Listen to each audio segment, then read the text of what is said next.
You jibber jab, bamboozle, nuka, noozle, bippity bop, she-call.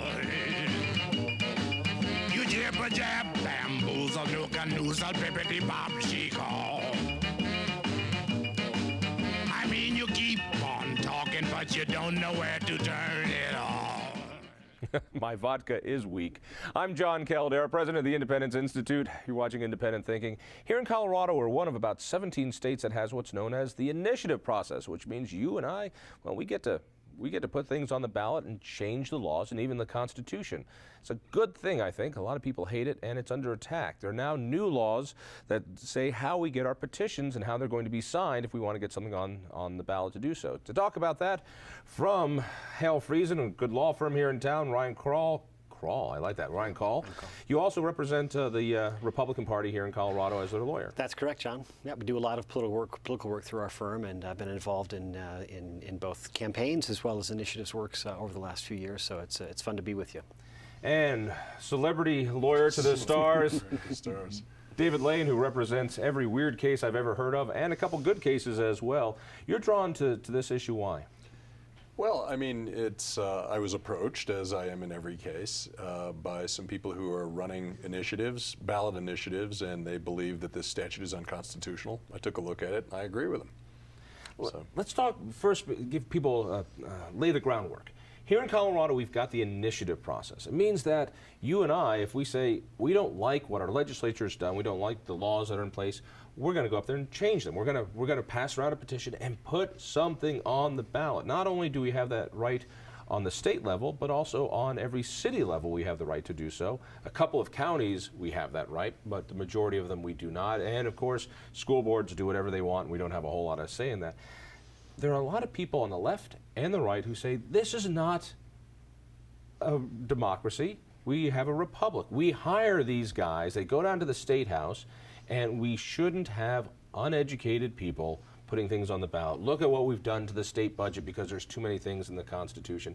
Let's talk a little bit about the initiative process. Is it a good and healthy thing for government to have the initiative? That's a great question, John, and it really is kind of at its core that balance. You know, there's one of our preeminent founding fathers was asked in terms of what kind of a form of democracy we've got. He'd talk about a republic, but we also recognize that in America the people rule, and under Colorado's Constitution, one of the first powers or rights that are reserved to the people is this power of initiative, where citizens can put a measure on the ballot to change the statutory or constitutional provisions that provide the framework for our government. For people who don't follow that, the Constitution is the gold standard. It sure is. That is big stuff. And then underneath it, we have statutes. So the Constitution trumps the statutes. The state legislature can change statutes at will, but if they want to change the Constitution, they have to ask us permission. So it's a pretty sturdy document. Is the initiative process a good thing for government? You know, whether it's good or not is sort of beside the point as far as I'm concerned, because it is the process in Colorado. It's not nationally. You can't have a national referendum or a national petition going around because the U.S. Constitution doesn't work that way. But in the state of Colorado, when this government got set up, that was in the Constitution. So Colorado gives more rights to the people than the U.S. government does. And under the Colorado Constitution, you know, if the legislature tries to cut back the rights that the people have under the Colorado Constitution, and they try to do it statutorily, not with a constitutional amendment, I think that is wrong. I will do what I can to step in and try and stop that from happening. Let me give you my take on this, which is I love the initiative process because government doesn't want to keep itself in check. And there are certain things that politicians will never, ever pass on their own. Let's take a look at two things that we have here in the Colorado Constitution. We've got term limits. No politician, R or D, it doesn't matter, are going to put a limit on how long that they can reign in office. I look at the Taxpayer Bill of Rights, which limits the amount of spending they can do unless they ask. No politician has an incentive to support such a thing, even though it's, you know, the idea that Republicans support it. No, they don't support it. Politicians hate Tabor. Politicians hate the term limits.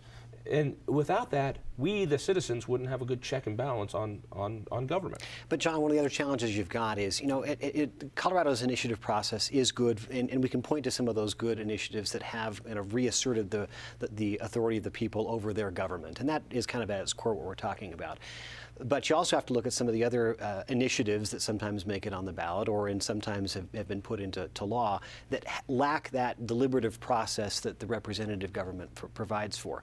When you don't have committees to sort of knock things around, when you don't have that committee hearings or deliberative process, sometimes you get ballot measures which on their face may sound very good, but could create many significant problems. Like Amendment 2, for example. Amendment 2, Colorado was the hate state for years. That was an atrocious amendment. That was, an anti-gay initiative, and you see this all over the country in states that allow this sort of thing. Anti-immigrant, anti-gay.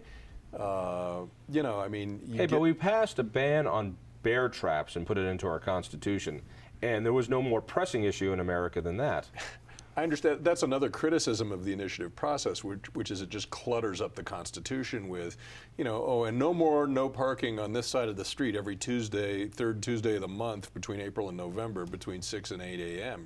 Although when you take a look at an analysis of how few initiatives become law compared to as many as have been tried, you find out that compared to what the legislature does, the people have changed the Constitution or even statutes very, very rarely. I know it sounds like we're inundated, but really it hasn't been abused as far as I can tell. Well, I mean, the challenge with some of this debate is you've got constitutional spending restrictions in Amendment 23 that have set up what we think is potentially a train wreck, contrasting with the Taxpayer Bill of Rights, which I think is an important restriction, and reserving to the power of the people to vote on tax increases. But to if you will bridle democracy through what the legislature has done with some of these recent changes that have put up some more administrative as well as actual substantive barriers.